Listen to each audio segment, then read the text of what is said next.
Hamınızı salamlayıram və bu gün sizinlə çox ləzzətli bir xurma şirniyyatı hazırlayırıq. Xurma deyib keçməyin, tərkibində vitamin A, D, E, minerallardan yod, dəmir, fosfor, maqni, kali, fosfor, vitaminli cədvəlinin demək olar ki, yarısı var. Çox sevirəm xurmanı. Hazırlamaq üçün bizə lazım olan ərzaqlardan birincisi əlbəttə ki, xurma. Yumşaq xurma götürəcəyik. Yəni alırsınız, qoyursunuz, qalır yumşalır. Ya da elə dükandan alırsınız yumşaq şəkildə.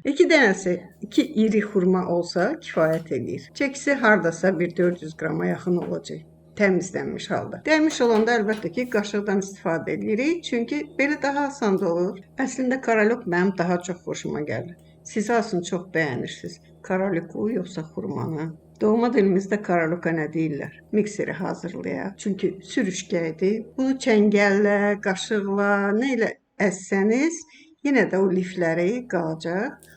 Ona görə əgər mikseriniz varsa, mikserdən istifadə edin. Baxın, qaşıqla əzmək istəsəm də altından sürüşüb o yan bu yana gedir.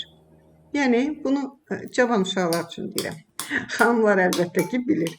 Bir stəkan əvvəlcədən bir azıcıq qovurduğum küncütü bura əlavə edirəm və yaxşıca qarışdırıram. Qovrulmuş küncütün xüsusi ətri var və çox gözəl də bura yaraşır. Siz əlbəttə istəmirsinizsə, bura qoz, fındıq, badam nə istəyirsə onu əlavə edə bilərsiniz və ya kokos. Amma mən kokosu bura heç yaraşdırmıram. Fındıq olar. Qoz daha çox əriyir, gedir.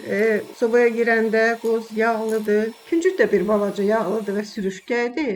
Lakin onu biraz çox əlavə elədim. 2 xörək qaşığı yox, məsələn 1 stəkan gördüyünüz kimi. 200 qramlıq stəkandan 1 stəkan əlavə elədim. Siftə başından biraz aşağı eləmişdim. Sonra qalanını da əlavə elədim. İndi bir qaşıq nişasta götürürəm.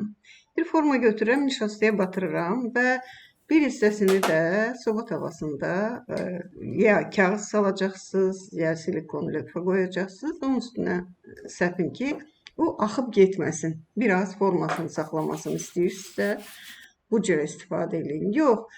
Əgər heç özünüzü yormaq istəmirsinizsə, axıracan baxın, görəcəksiniz. Və indi gördüyünüz kimi, mən həmin qabı batırıram nişastaya, qoyuram formanı tavaya, bir qaşıq yarım əlavə edirəm və salam. Nə qədər çox əlavə eləsəniz, o qədər böyük məsafə qoymaq lazımdır arasında. Çünki axacaq, istər-istəməz axacaq. Gördüyünüz kimi, baxın. Hamısını tavaya yerləşdim. Hamısını deyəndə yarısını. Çünki ikinci yarısını sizə göstərmək istəyirəm ki, əgər vaxtınız yoxdursa, həvəsiniz yoxdursa, götürürsünüz soba tavasına kağız salırsınız və bunu bura boşaldırsınız. Vəssalam.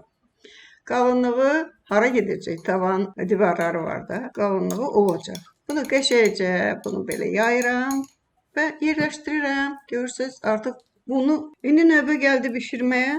160-170 dərəcəlik sobada 40-45 dəqiqə bişirin. Bişirin deyəndə ki, bunu qurudurun. Sobanın qapısını bir qələm yardımı ilə bir azacıq aralı qoyun. Bişirin, soğuyandan sonra tavadan çıxarın. İstəyirsinizsə, qoyursunuz qalsın tamamilə soyusun sabaha qədər. Amma mütləq kağızdan və ya lövhədən çıxardırsınız ki, onun alt hissəsi də qurusun. Ləzzətli atışdırmalıq olur. Məsləhətlidir. Şərqən xanımdan bu günlük bu qədər. Bəyəndinizsə like edin. Suallarınız varsa yazın. Sağ olun, sağlıqla qalın. Ruzu bərəkətiniz bol. Canınız sağlam olsun.